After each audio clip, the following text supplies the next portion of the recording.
Hey there, music fans. It's Dave. It is the Real Music Observer. Today I'm going to talk again about Chicago and the documentary because I rented it and I've been watching it and watching it, and maybe I'm too much of a radical music observer here, and I've decided that I really don't like David Foster. And even though the chicks really dug the 16, 17, 18 era of Chicago, especially Chicago 17, those are really Peter Cetera approved solo albums, at least 16 and 17, 18, obviously. Jason Scheff comes on board, but there's a little spat in the documentary as to whether Jason was David Foster's choice or Danny Serafin's choice, and I guess we'll never know. It'd be cool if Jason actually did a little snippet on who brought him in, but we don't know. We'll never know. So the point of this, though, is Foster admits in this documentary that maybe, just maybe, he softened the band's sound a little bit too much. And you get a lot of talk by Foster about how Robert Lamb didn't like any of the music and he was completely removed from this process, and he took himself out of the process because much like Danny Serafin being replaced by members of Toto and various different drummers that were actually brought in to get a click sound, I think Robert Lamb felt that his contribution at that point was going to be minimal. And really the only piece of music that was used on 16 was the track Getaway, which is an extension of Hard to Say I'm Sorry, which actually is a huge, huge crowd pleaser. If you've ever been to a Chicago concert, when that second part of the song kicks in, it gets people moving, gets people dancing. And I'm not saying it's better than the beginning part of the song, but I'm saying it's an important part. And I guess you got to give credit to Foster a little bit for melding that together and trying to piece something together.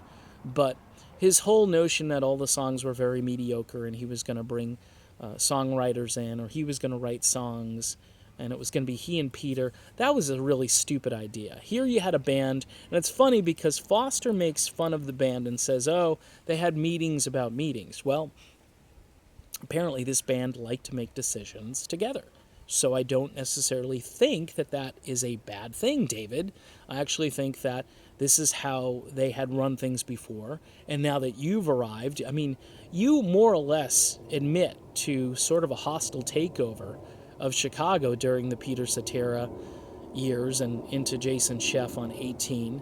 And I think the rest of the band just stood back and said, okay, we'll play along. Hence, you've got like Jimmy Pankow playing guitar, Walt Perazeta picking up banjo. I mean, not a banjo, but it's like, let's just try to fit in. Let's play what we can play. Peter doesn't want to even play the bass anymore. He messes up a note and he doesn't even want to play the bass. It's funny how they put that story in there. So Peter and David come off as a little bit on the arrogant side. I've heard Robert Lamb, too, say a lot of nice things about Peter Cetera over the years. That, he believes he's a brilliant guy and this and that. And, he likes the stuff that he's done and so forth. But as far as Chicago as a band, as kind of a nuclear unit, I think the Foster Cetera thing, and a lot of the purists have been saying this for, 30-something years. That combo really screwed up the chemistry that band had. And you have to factor in the loss of Terry Kath and how the band really couldn't regroup from that. And during the documentary, you hear, I think Jimmy Pankow say, we needed a hit. So it was contingent upon this whole new Irv Azoff thing with Foster and the whole production company to come up almost like it's almost like the Monkees, where they needed hits. And the band just said, well, okay, we'll give control over to you guys. You guys make a few hits for us. But those albums, if you listen to them today, they're too rubbery. Everything's a barrel. They don't have a sonically pleasing. They sound like artificial flavoring.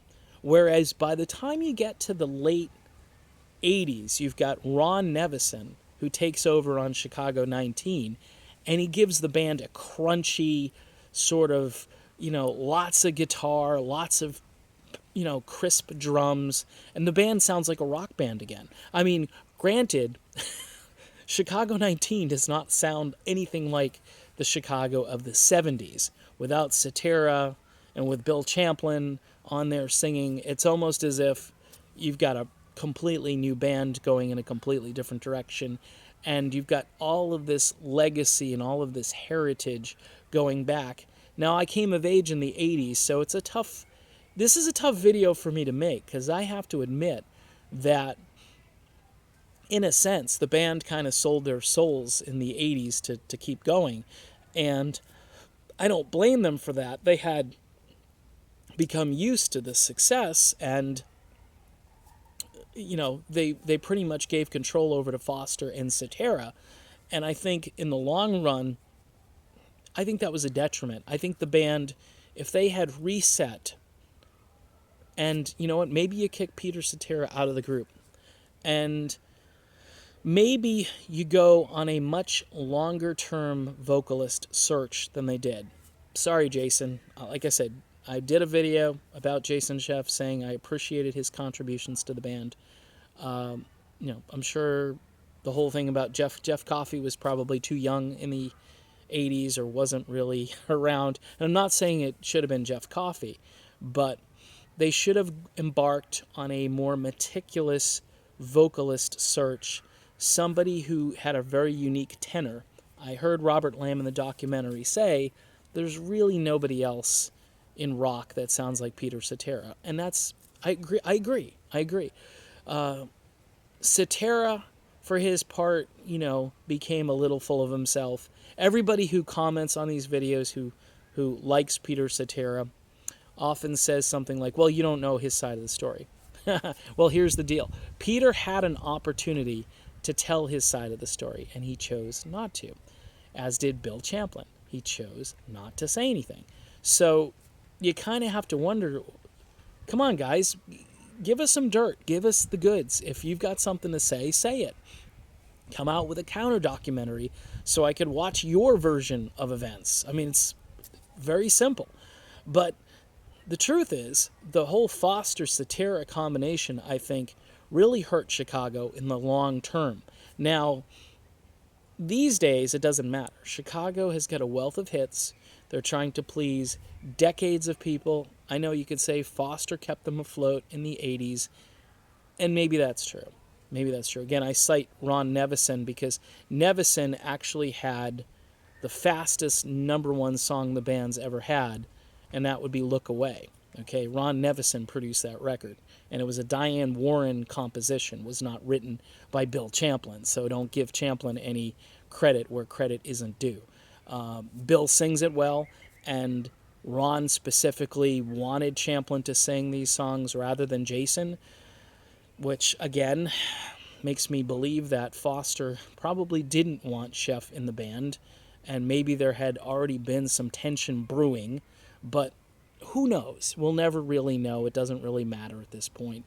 The point is that if Chicago continued to create music like they did in the 70s, and yes, people hate Chicago 14 or they don't like it, they think the band had completely fallen apart, and they admit that they weren't writing their best material, but I would prefer a tune like Thunder and Lightning, which, by the way, is sung by Peter Cetera, and Robert Lamb has a nice vocal part on it, which, again, showed sort of the old-time Chicago where you got... And Bobby Lamb didn't have anything to sing after that. He didn't get hit singles after that, and that was by design, and it was wrong, because Robert Lamb owns a couple of the biggest Chicago songs ever, and you just have to think to yourself, okay, why was this guy so great for us in the past, but now we're not going to use him? I mean, he's a great keyboard player, he's eclectic, he writes tons of songs, and, with the right work ethic, I'm sure you could create great songs with Robert Lamb, and Jimmy Pankow, and sort of the core writing crew in the old Chicago. Peter Cetera didn't write a lot of the old songs. I mean, he composed the softer songs later. If You Leave Me Now, yes, I know you're going to say biggest hit Chicago ever had, and you're just talking out your ass and you don't know what you're talking about. Look, for old time Chicago purists that want to hear jam band, rock, jazz fusion with tons of horns, great guitar work. We so miss Terry Kath. Terry Kath was non-replaceable. You could not replace Terry Kath. Keith Howland has done a great job as of the last 10, 11, 12 years. But I'll tell you what, those are big, impossible shoes to fill. And we find that out throughout the documentary, that Terry's death really precipitated all these events. It's kind of like 9/11 precipitated all the events after it. It's, for Chicago, Terry Kath dying was like the 9/11 for Chicago. Like they never fully recovered from that. And they're still, even in the documentary, working through the death of Terry Kath. Now, as a fan of their 80s work, early 90s work, Chicago 21, again, if they had used the right drum samples on 21, they would have had another big hit, but didn't work out. And their last album I really enjoyed. Now, there's been some moments during the last 20 years or so where I've really enjoyed the material they've come out with, whether it be the Christmas albums or the reworked versions of their old songs they did during the Nashville sessions. This band has still got stuff in the tank. I'm hoping they'll record with Jeff Coffey, and that would be really interesting to hear what that stuff sounds like. I think at this stage they can just go off on a tangent and try to recreate the early 70s, but we shall see. As far as the whole Foster Cetera thing, I think it was the downfall of the band in the long run, even though it kept them going and it kept them going through the 80s, but it really compromised who they were. Just listening to the band members talk about it, you can kind of sense that it isn't what they really wanted to do. Well, that's it. Kind of long-winded. Said a lot. Not sure it made any sense, but my name is Dave, and this is The Real Music Observer. We will talk again soon.